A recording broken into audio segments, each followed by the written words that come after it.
Се уште актуелна тема со превирањата околу изборниот процес на Сдруженијето на пензионери на Охрид и Дебарца. Денешен гостин во Дневникот на ТВМ телевизија е Љупчо Настовски, делегат во собранието на Сдруженијето. Добар ден и добре ни дојдовте во студиото на ТВМ телевизија. Како сте? Добро ве најдовме. Поздрав до вас, поздрав до сите граѓани на општина Охрид и Дебарца, а посебно до пензионерите на ЗП Охрид и Дебарца. Настовски, докаде изборниот процес и дали се организираа сите тела? Значи, не се организирани сите тела. Процесот уште не е завршен, затоа што имаме прегласување званично во Горна Влашка Мала, а исто вчера имавме состанок со председателот кој, нажалост, е избран без наше присуство, председателот на собрание нормално, и бевме повикани, побараа помош од нас за да се консолидираме и да направиме, да им дадеме помош, немаат луѓе веќе, затоа што сите пензионери се разочарани во Охрид и Дебарца.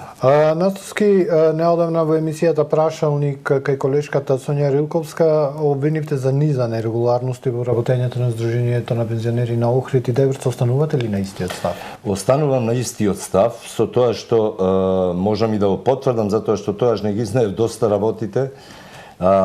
Мислам, покажување вака веќе сега се гледа дека во изборниот процес прво не смеа да работат, не смеа да прават трошоци. На жалост, тие го злоупотребуваат, ги злоупотребуваат сите сили само да пикнат нешто во джеп. Ето така можам да си сазнам, со тоа што пензионериве не гледаат, само дел од пензионериве, затоа што не знам дали слушнавте дека во Охрид сме 11 и 500 значи пензионери. Дел од ним благодетите и користат, дел не ги користат. Сина чука тамо плати, дневници, шо знам јас. Не сакам, јас кажав и прошлиот пат во тие матни игри да играм. И после вчерашниот разговор со председателот оставивме едно 2-3 дена да ни се каже, односно да имаме уште еден состанок. Така. Конкретно, што е она што според вас би требало да се промени во работата на Сдруженијето за да се, ајде да кажеме така, испеглаат работата?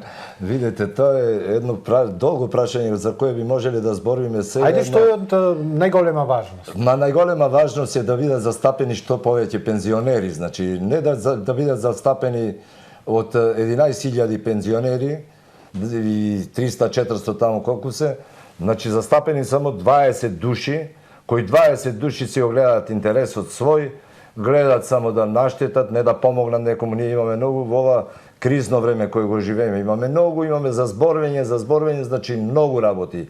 И тука треба да се сменат многу работи, значи 100% работите треба да се сменат. Ако сакаме да направиме како што треба, ако не, нека се продолжи вака, нека си работи кој како сакат.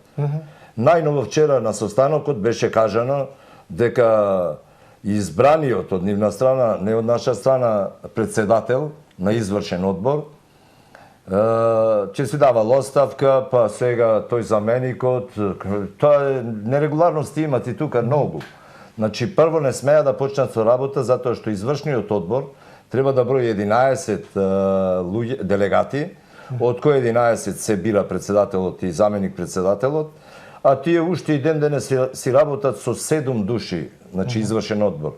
Тоа никаде го немат. Да не речам, значи, да не се изразам погрешно, никаде, ето ќе останам на тој став, никаде. За самиот крај од разговоров, кажавте и на самиот почеток дека сте на терен, какво е расположението меѓу пензионерите? Вака, ќе ви кажам, тука имаме ние уште една страна, сега да речам страна, јас неќам да и делам пензионерите, меѓутоа на терен работиме нон-стоп, веќе од која тие сами си изедоа столчињата, работиме на терен и имаме моментално 3850 пензионери кои се потпишани како незадоволни и најверојатно, ако не најдиме добар, мислам, заеднички јазик, најверојатно ќе одиме на ново здружение, кое ќе работи паралелно, па ќе видиме кај ќе се позадоволни луѓето, така да Така. Тој ни е нашиот став.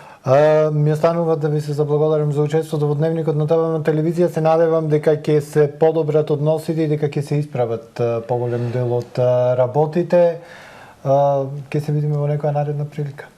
Значи, фала ви многу што одвоите драгоцено време. Поздрав уште еднаш до пензионерите и никој да не се плаши од пензионерите, да си приидат слободно. Мојот телефонски број, можам да го кажам, значи 070 212 156. Го знаат скоро сите и секој дневно јас имам посвета, значи од... Така. И уште еднаш ви се заблагодарувам што бевте љубезни. Така. Ви благодарам за присуството.